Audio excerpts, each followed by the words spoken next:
The Cincinnati Bengals may be introducing new helmets. We talk about our preferences and more in today's Locked On Bengals mailbag. You are Locked On Bengals, your daily Cincinnati Bengals podcast, part of the Locked On Podcast Network, your team every day.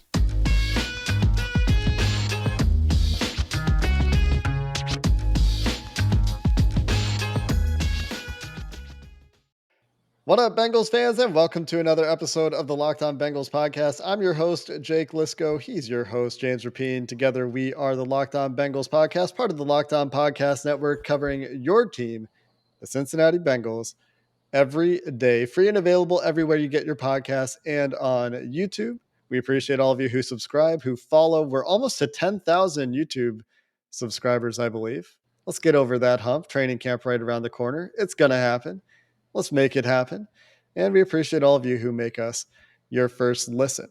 Now, as we record this episode, James, on Wednesday, July 13th, the biggest news on Bengals Twitter is a report from Northern Kentucky. The Chamber of Commerce had a meeting, and in that meeting, it was revealed apparently that the Bengals will be revealing to the world an alternate helmet. This comes in the wake of the Houston Texans revealing an alternate helmet recently as well. And so speculation ran amok. We did not have the announcement as of the time of this recording. Maybe by the time you're listening to this, the helmets are out there. We know what they are. We've seen maybe another alternate uniform as well. We might get that as well. Who knows? But you might know by the time you listen to this episode of the Locked On Bengals podcast. But James, a lot of people had questions about the helmets. They did. And shout out to everybody that chimed into the mailbag. And we'll get to some specific ones. But, you know, multiple people asking what our preferences were and are. And regardless, to me, this is very, very simple. You kind of laid the ground floor. I think back to, I believe it was 2016. Carlos Dunlap, Tyler Boyd, and I'm missing someone. Maybe Geno Atkins. I forget who the third one was. But it was the Color Rush uniforms were unveiled with the white tigers at the Cincinnati Zoo. And maybe it was 2017. Regardless, that was the groundwork to the Color Rush uniforms, led to last year's unveiling of the uniforms, and they try to keep some of that with the white edition. And then, well, it would only make sense to have the white tiger striped helmets. And that's where this should go. Look, I don't want to be disrespectful to the 60s and the 70s, the late 60s, the early 70s, or, some people want the 90s throwbacks and all that stuff. Look, the thing that this team needs, this city needs from a uniform standpoint, it's the white tigers. It makes so much sense. And when you see, our guy Seth Reese put together edits with the white helmet and black stripes with the Bengals unis that they have now, that those white on white, it's nasty. And so that's the one that I prefer.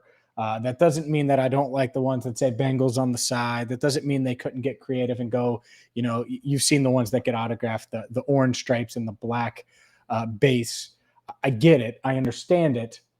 It ain't like the white tiger, man. You got to go with the white tiger. So Elizabeth Blackburn, I hope, and I know it wasn't just her that made this decision, but I hope you went with the white tiger. You're around my age, so you remember Power Rangers. All right, the white tiger Zord, it should be living at Paul Brown Stadium. Tommy should be jumping into that bad boy, and it should be white tigers all day long. I think she's a little bit younger than both of us, right? She's 29. 29. Yeah, she's right, right in that age. Yeah, I thought she was 27. I might be wrong. She might be younger. I don't know, but I'm going to say she's my age. I agree with the white tiger helmets, although the throwback Bengals helmets, like a modernized version of that does look pretty cool, which I've seen. Dalton Signature, who has occasionally submitted questions to this very mailbag in the past, he put together. That also looks good in a modernized version. I like the white and black with the orange accents, though. I know people are all about like the white and black and just straight white and black, no orange involved at all. But if they use the current white jerseys, there is some orange on the current white jerseys. The Bengals across the chest is orange. The outline of the number is orange. The Nike swoosh is orange. And so the orange accents with the white and black, I think, looks pretty cool. Although the original just all white and black, the color rush back when those were revealed was pretty cool too. But I mean, this is an easy decision for the Bengals, right? Mhm. Fans, I feel like, have been asking overwhelmingly for this helmet, this alternate helmet for years. They have. And it was an NFL rule, obviously, and they changed the rule, and now you can have the alternate, and it's just a no-brainer. Just like new uniforms were a no-brainer, it was something that, especially when the on-field product wasn't as good, that you're just kind of like, okay, well, they need new uniforms, but it's not as big of a deal. Well, now, hell, people are going to be watching. You want to look good. So, and I think they would look the best with the white tiger. So we'll see what happens. By the way, as far as the Power Rangers go, I'm a big Green Ranger guy, not necessarily White Ranger guy. And I know it's the same character. Just throwing that out there. In case anyone was wondering, there are James' favorite Power Rangers. Well, Power Ranger, I guess, specifically the green one. Let's get into the rest of the mailbag questions here. James, will take one more here at the start of the show. Hude Dre would like to know, which would be a better indicator of a successful year of football in 2022? The offense dominating training camp, the defense dominating training camp, or the compromise? Good and bad days for both, with no clear winner on an overall basis for the entire camp. My man, Andre Edwards. Shout out to you, Andre. To me, you already know my answer.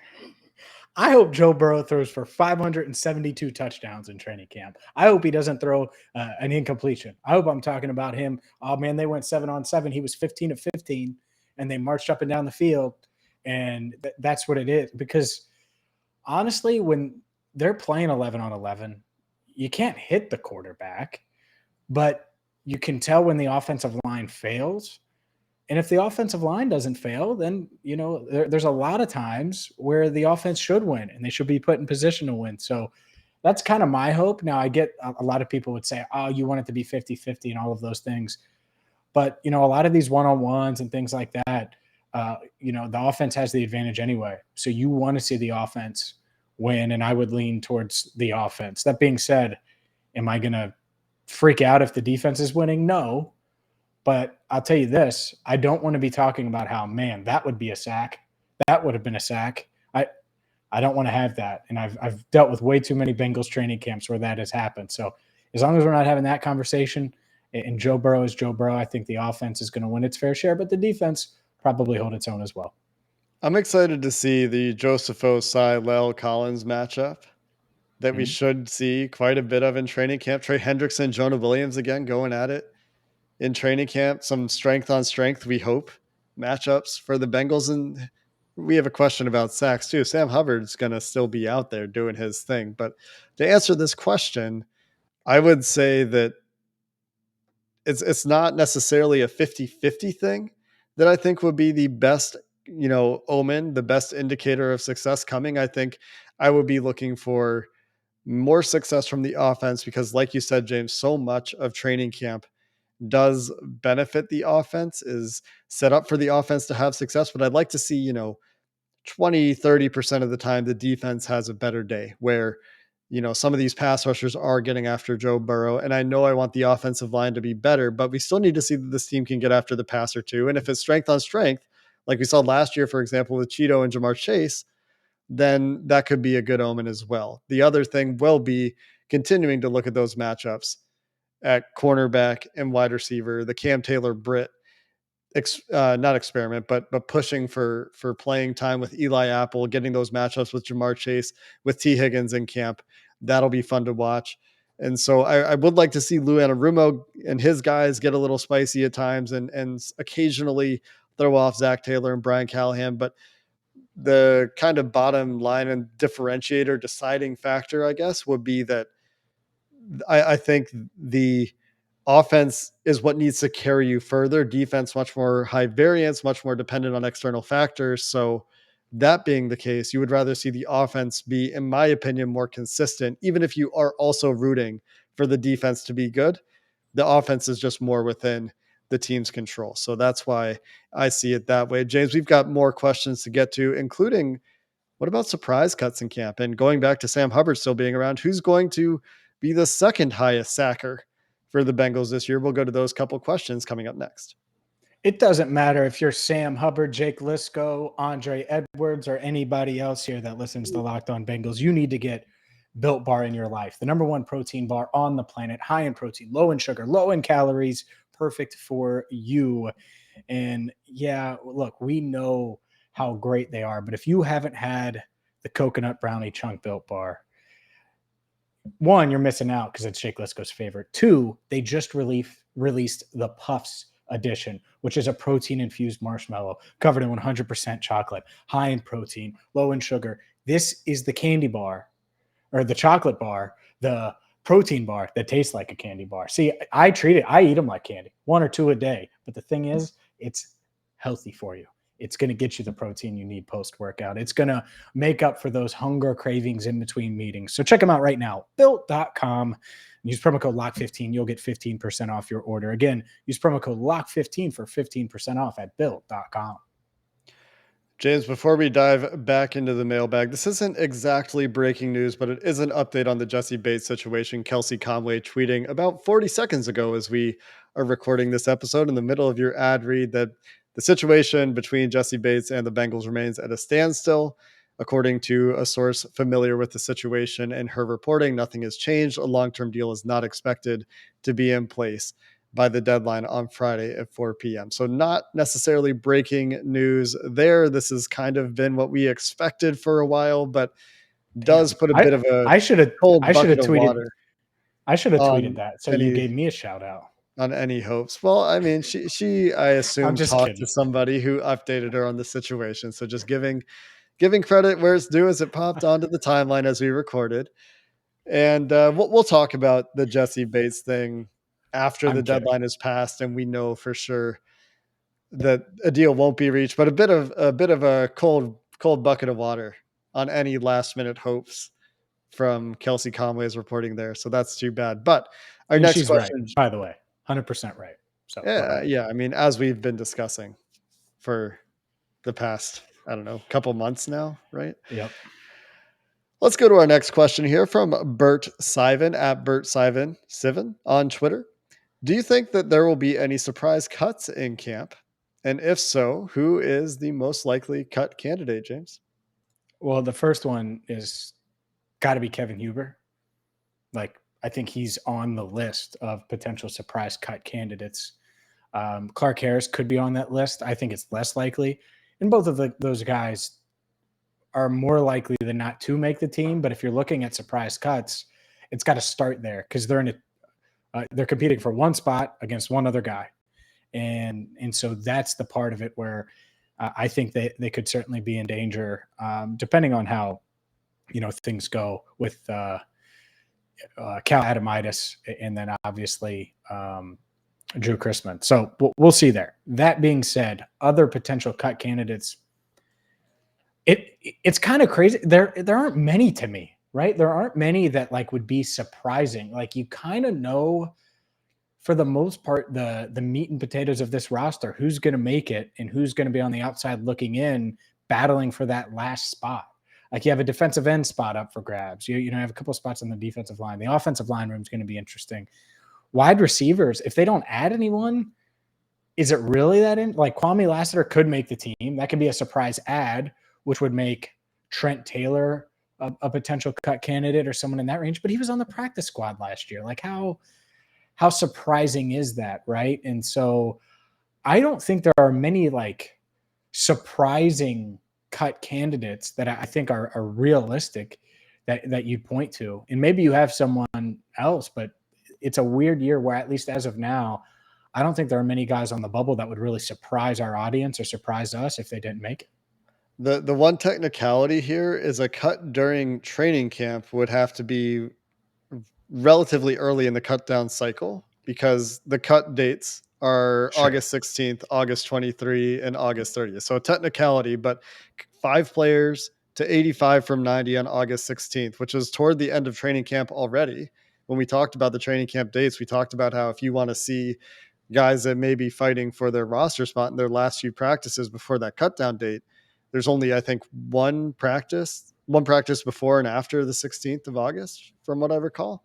and then after that, there's nothing open to the public. So it depends on your definition of training camp, I guess. But um, that I think does he make it means interesting. preseason. Yeah, just surprising cut candidates in general. Mhm. I would say that the ones that would surprise me a little bit would be guys like Trey Hill. If Ben Brown beats out Trey Hill for a spot on the interior offensive line or one of the other college free agent offensive linemen, because you usually see a college free agent make make teams. Like the Bengals generally have a college free agent stick around, so that could be one. A guy that I've Mhm. talked about, and I think a lot of this depends on what's going on with Jesse Bates, I guess to some degree. But Brandon Wilson, who is getting paid a fairly solid chunk of money to be a returner for the most part, that one would be a surprising one that I wouldn't rule out entirely. And another one that would be surprising for me would be a guy like Tyler Shelvin, who, we've talked about big season for him, but fourth round pick last year. And Mhm. so giving up on a fourth round pick that quickly would be surprising. And you mentioned defensive end. Khalid Kareem, I don't think is in significant danger, but between Khalid Kareem, Cam Sample, Wyatt Hubert, and Jeff Gunter being the seventh round pick and the least likely, I think, to make the team, there could be a surprise there. And there could be some others that we're missing, but those are the ones that really stand out to me. Yeah, it just doesn't feel like there's like if Yeah. Wyatt Hubert loses to Jeff Gunter, well, is that really that big of a surprise? Like they're both Yeah. seventh round picks and Hubert was out last year. So honestly, it's a testament to their depth more than anything, where it's not like, oh, well, there's, Leon Hall, 34-year-old Leon Hall could be a cut candidate, or Brandon Tate, or, insert whoever that we've talked about over the past decade plus. Next question comes from Mike Martis asking, who has more sacks this year? Joseph Osai, Sam Hubbard, Jeffrey Gunter, or BJ Hill? Yeah, this one's an interesting little question, isn't it? Sam Hubbard, a guy that has had consistently high sack productivity throughout his career as a Cincinnati Bengal outside of 1 year, and has been the beneficiary, certainly, I think, of playing on the same line as some other very talented players. And again, does benefit a little bit, I think, from the havoc that Trey Hendrickson creates. Joseph Osai, really excited all Bengals fans in the preseason last year, but that's all we've seen from him. And there's, I think, a question as to how much he gets on the field, how much of a role he has, and how much he really unseats Sam Hubbard for opportunities, for snaps. Jeff Gunter is a very interesting inclusion on this list. I have a hard time making an argument there. I'd be curious to hear Mike's reasoning, because we just talked about Gunter as a guy who's going to have to fight to make the team. So maybe just more bullish on Gunter than most. And BJ Hill being the only three tech, the only real three tech that we can count on right now anyway, that we know anything about, that isn't a rookie, could make things spicy. But I'm inclined to go Sam Hubbard here. As much as I would like it to be, Joseph Osai having like a 10 sack season and being a premier pass rusher the way, you know, Carl Lawson looked early in his career, getting after the passer in a big way, but with a little bit more productivity. I would like it to be Joseph Osai. That would be exciting. That would tell you something about the future and what you have in Osai. But I think that more likely is Sam Hubbard. Yeah, you're right. 100% right. I mean, guy who's never played in the NFL before in a regular season game versus a guy in Sam Hubbard who earned a contract extension and has been productive and was productive last year. That being said, if it is Sam Hubbard, that's expected. But if it's Joseph Osai, that could be a good thing if Hubbard still has the sack numbers we're used to him seeing. Like if Hubbard has 8 sacks and Osai still leads this list, like that's awesome. Like the Bengals defense must be amazing, assuming Trey Hendrickson is what we saw last year. So that would be like the perfect best case scenario, but I think the most likely would be Sam Hubbard. If I had to rank them, I'd go Hubbard, Osai, Hill, Gunter. It's close because you're right with the 3 tech idea. I could totally see Hill ending up with, he had 5.5 last year. You could see him having 7, right? And are we sure Joseph Osai is going to have 7 sacks?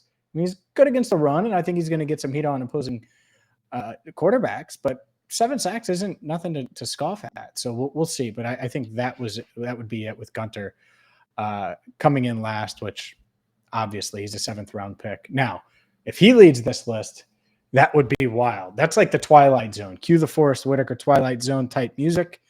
And we will be back with more mailbag questions. But first, I have to tell you about BetOnline, your number one source for all things sports betting. And whether you want to wager on the Bengals to win it all this year, not just the AFC North, but win it all, you can do that. You can wager on Joe Burrow to be league MVP, or maybe you just think Jamar Chase is going to win Offensive Player of the Year. You can do all of that and so much more at BetOnline. They have all the latest odds and props for NBA, Major League Baseball, UFC, boxing, NFL, of course, and anything and everything in between. Don't delay. I've used them. You should too. BetOnline, where the game starts. James, I like to always drop in some of the more entertaining questions that we get in our mailbag right around this time of the show, right around the start of our final segment. So Aaron J at Aaron LJ _13 wants to know who would win a game of Madden between the two of us. Do you play Madden? When's the last time you played Madden, James? It's been a little while. It's probably the longest in my life outside of the first 8 years or whatever it was when I first picked up the sticks in Madden, like on Sega Genesis. I think that's the first time I played it. It's been a while though, 3 to 4 years, I would say, maybe a little less. I'm decent. I used to be really good growing up and I haven't played as much, but I'd be confident in it like I would any other competition. But I'm not like as confident as I would be if it was like me and you racing, of course. So It's one of those things. What about you? When's the last time you played? Because you play games, but I don't really recall you talking about Madden much. Yeah, I played a couple of years ago and was immediately disenchanted with Madden and the way the gameplay has gone. Like it's all microtransactions now and like just falls a little short of what I want a football simulator to be. I want it to be like an accurate football simulator, right? And that's just not what it is. And I get that it's really hard to do. It's just not what it is. But I did play a couple years ago for a few months. The thing about Madden is, like, as I understand it, there's just a handful of plays that just work. Mm-hmm. And so there's this like meta game of like, you use these offensive plays, you use these defensive plays, and there's, I don't know, that doesn't even, just doesn't sound very fun to me. But I do notice that your normal braggadocious confidence is not there. That is an understated confidence coming from James Rapien, which gives me the confidence to say that I think I got you on this one. See, now I'm going to push back. Yeah, there you go. Because I was trying to be humble. And you want to sit there and say after a couple of years of not playing, I'm looking at an Xbox, right? I'm looking at the Xbox Series. If we play on Xbox, that is an edge for you for sure. If we play on PlayStation, that helps me a little bit. The Xbox is sitting. I haven't even started playing it yet. PlayStation is what I kind of grew up with. Me too. So I would say the PlayStation's the edge. It's just current gen. I have the Xbox, but okay, all right. See, I'm no Joe Mixon, so I don't brag about my Madden skills, but who knows? Maybe we could launch a Madden tournament one day. Maybe next offseason we'll have a Locked On Bengals Madden something or other. That would be fun. I feel like people are going to jump on this idea. And neither of us are even that good. No, we would not win, I don't think, unless there was some serious practice put in, because some of our listeners, I'm sure, are like competitive Madden players. I know, in fact, one who's helped us with some draft work in the past, Tracy McBrady is his Twitter name. He was like competitive at Madden. Tracy McGrady. McGrady? I thought his name was Brad. No, it's McBrady because his name is Brad. Yeah, you're confusing me. With the basketball player, which he gets. A basketball player reference. Yeah. Anyway, he played competitively and was like the Bengals representative in some tournament or something. Oh yeah. Like I have no shot against that. Yeah, that's what I'm saying. Like, so that's why I was just kind of like tentative. But like, you know what really sucks? Side note, complain about Joe Burrow. I think it would be really fun if Burrow loved Madden. He doesn't. He's not a big Madden guy. It would be really fun if like Burrow and Mixon had the same competitive vibe, the like way Cheeto and Burrow have with chess. Yeah. Chad loves, like, he's FIFA, I know, but I think he plays a little bit of Madden at least. Yeah, but imagine being Joe Burrow and like putting all the time he puts into football and then being like, you know what, I'm going to play a video game that's about my job. I know a lot of football players do because it's a unique job, but like I'm gonna play a video game about making a podcast. Like we would never. Well, honestly, though, I get it. Like, I think that's part of why I haven't played much Madden recently. If you're covering the league and you're breathing the league, and that's kind of what you do, I mean, I'm all around football all the time anyway. I mean, that's, so it's like, but I'm not against it. I'm not against the idea. But, the best NFL game of all time, a lot of people are going to say NFL 2K5 with T.O. on it with the Eagles, which is a really good one. And during its time, it was. But my favorite one is NFL Blitz. I loved 2000 or original NFL Blitz. Either of them. I used to rent them on the N64. I had NFL Blitz 2001 on the N64, but I would rent 2000, and before that, I would do the original. I love them, and I want the arcade version. One day, I will own the arcade version. That is not today, though. We can throw down on some NFL Blitz. That's one that I think you and I could have some fun. My friends up here have stopped playing NFL Blitz with me. They said it's not fun to play against me. So you're that good. Oh God. You're better than me then. That's the feedback I've gotten from my friends up here. But it's Canada, right? Like they don't have the same football acumen as Americans. Sorry, Canadian listeners. I'm getting myself into trouble. We're having fun. We're having fun here on the Locked On Bengals podcast. Let's sneak in one more football question, James, from Pup Joe at Pup Joe3 on Twitter. Mm-hmm. What's most to least likely to happen? So rank these. Yep. Joe Burrow throws 45 touchdowns. Evan McPherson leads the league in field goal percentage. Jamar Chase goes over 1,500 yards. Trey Hendrickson reaches 20 sacks. And Jesse Bates has 5 interceptions, over 5 interceptions for the year. All right. Most likely, Jamar Chase goes over 1,500 yards. Would have done it last year if they really needed to win that Week 18 game. I know he's going to get double teamed a lot this year, but I still think I think he's the one that the targets are going to go up this year. And, the yards per catch, the 18 yards per catch, that might drop some, but the reception should go up from 81. A bit higher. So I'll start there. Burrow, a close second with the 45 touchdowns. I think that's kind of a realistic. I mean, he threw 34 last year, and the offense a lot of times was not there. Now, could you say, oh, well, Mixon's going to, snipe some of those? Maybe, but he had a bunch of touchdowns last year. Had 13 rushing touchdowns last year. So that would be second. To me, McPherson leading the league in field goal percentage would be third. Fourth would be Trey Hendrickson, 20 sacks, and fifth. Jesse Bates has never gotten close to 6 interceptions in a season, right? His best year was 3. And so for me to expect him to make that jump, I think that's just the least likely. Not saying it can't happen. I think he's got that type of talent, but I'm going to need to see it. So all are possible. I'd say maybe 2 of them could, realistically happen, but that's the order I'd put them in. Yeah, I think the by far most doable is Jamar Chase over 1,500 because he was really close to that last year and he was 21 and he should be better. And this offense should be better and Joe Burrow should be better. So all of these things should be better. One obstacle to that is, if he doesn't need to play week 17 again, which is also an obstacle to Joe Burrow throwing 45 touchdowns. And I mean, I think the rest of these are lofty expectations. Burrow could get to 45. For sure. That would be a pretty great year for him. I don't think it's super likely. I would give it like 20% at best. Well, that's a lot of touchdowns. That would shatter. He set the Bengals record last year. He would shatter it by a significant margin, 10%. A little over. Yeah, so more than 10%. That I think is going to be tough. I mean, even just looking back to last year, right? Tom Brady threw 43 touchdowns. That led the NFL.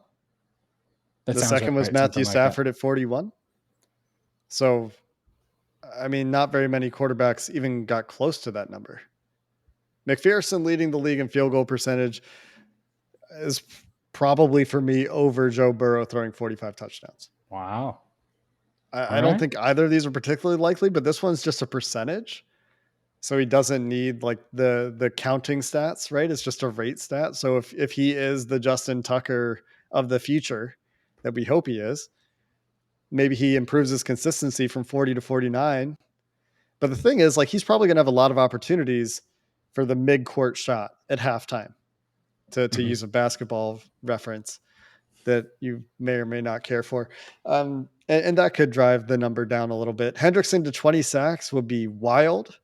I think I have Bates at 5 interceptions over that. But again, these are all lofty goals. So Pup Joe has his head in the clouds a little bit here, I think, with some ambitious goals for the 2022 Cincinnati Bengals, with Jamar Chase's 1,500 yards, I think, being the most attainable of this list.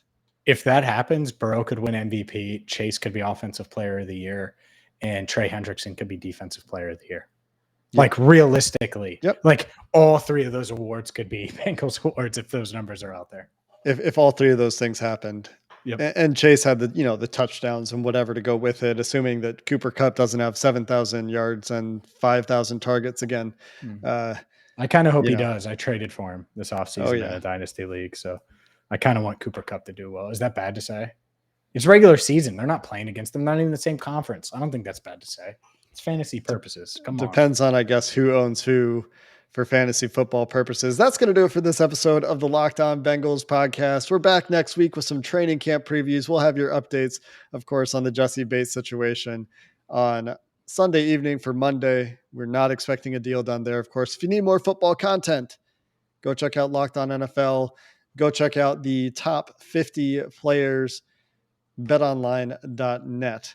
That is going to be a cool little series that we're going to be running here on the Locked On Podcast Network as well. So go check those out. And until next time, hoo day and have a good one.